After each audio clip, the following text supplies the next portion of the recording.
Hey guys, I just got back from Montana and about a week out now from the opener for the Upper Columbia Sockeye Salmon fishery. This is the Brewster Pool fishery primarily. This is my backyard fishery.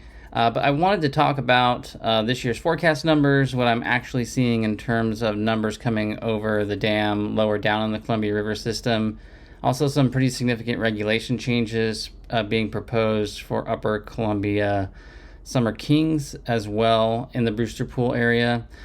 So I want to go over all those details real quick just to kind of get everybody excited and give them a quick primer on some of the things to look for before you come up here and start targeting those first fish arriving here in the Brewster Pool. So forecast for this year is 400,000-ish fish for the Columbia River system, with about 3/4 of those headed up here to the Brewster Pool that are eventually going to make their way up the Okanagan and into Canada, Lake Osuyus to spawn. The other 25% are going to make the turn to go up to Lake Wenatchee. Now, they have to have 20,000 fish over Tumwater Falls before they'll open that Wenatchee fishery. It's forecast to have around 97,000 this year, so I don't think they're going to have any problem providing a later season opportunity for that fishery this year, and I know the Brewster Pool is going to look good.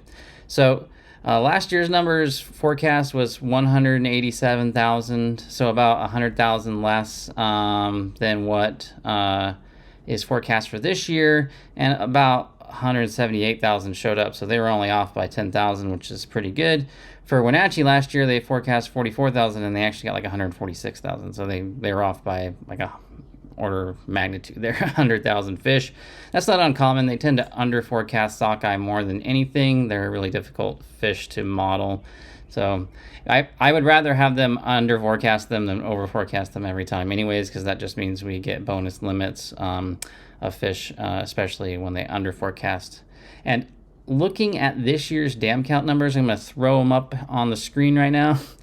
So remember, last year the total forecast was for 220,000 fish. This year they're calling for 400,000 fish.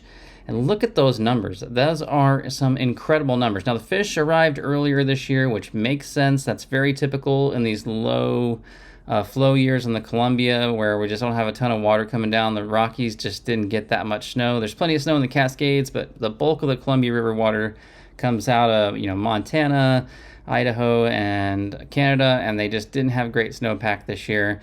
The good news is it hasn't been super hot, so the water temperatures are still relatively cool. We've only had a couple days in the 90s. Otherwise, we're slipping back into the 80s. It's going to be like mid-90s today, and then we're going back into the 80s with lows in the 50s.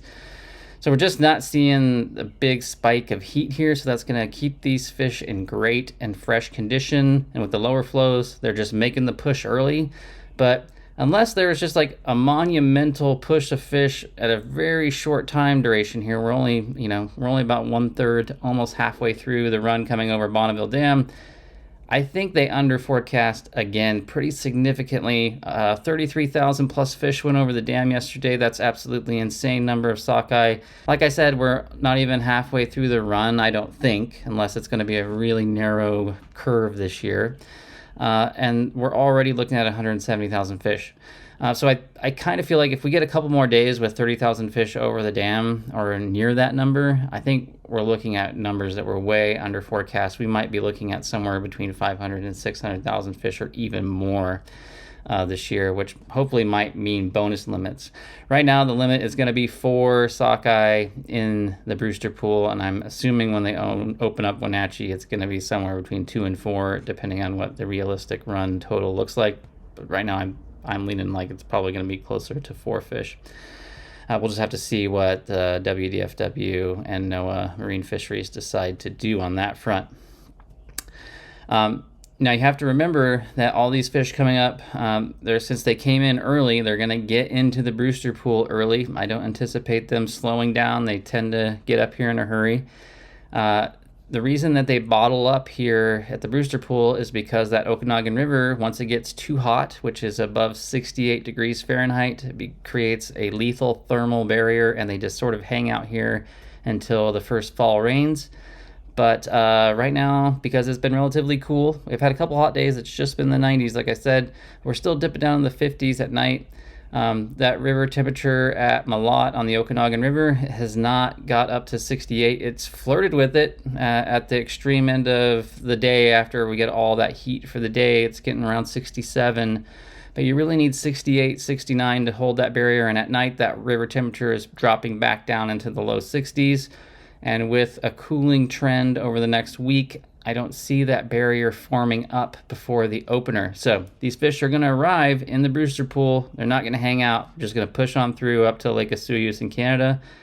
I imagine a fair number of them are going to slip through before the barrier is formed, which I always think is a good thing. It just hedges our bets. We get lots of fish up there that can get into Osoyoos where it's nice and cold and just hang out for the season unmolested, unless the Canadians get a fishing season.